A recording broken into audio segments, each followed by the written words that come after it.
Do you support democracy or authoritarianism? I think that's pretty obvious. I support freedom and democracy. At a House Foreign Affairs Committee hearing on June 25th, Congresswoman Jayapal and Senior Advisor to U.S. Global Media Kari Lake spar over democracy in the 2020 election. Do you agree that accepting the results of a fair and free election are critical to a functioning democracy? Would you agree that standing up and cheering for a cancer survivor would have been the nice thing to do? Ms. Lake, this is my time. Okay. Would you accept that accepting the results of a free and fair election are critical to a functioning democracy? It's a yes or no question. Do you think it's essential for democracy to have a free and fair election? We need free and fair elections. Free and fair elections, great. Thank you so much.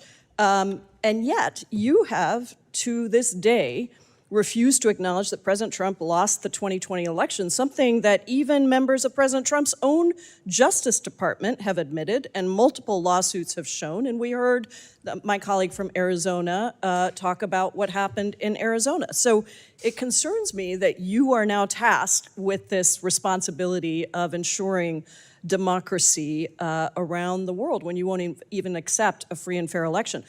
The argument continues on and spills over into a disagreement over Hungary's leader, Viktor Orbán. Given your record defending and praising dictators, let's look at Hungary. You previously stated that Hungary is, quote, doing it right, and that Hungarian Prime Minister Viktor Orbán was, quote, the greatest in America, greatest in caps, and, quote, and equal to President Trump. Do you stand by those statements? I think that Viktor Orbán has done a very good job at protecting his people and protecting the Hungarian culture.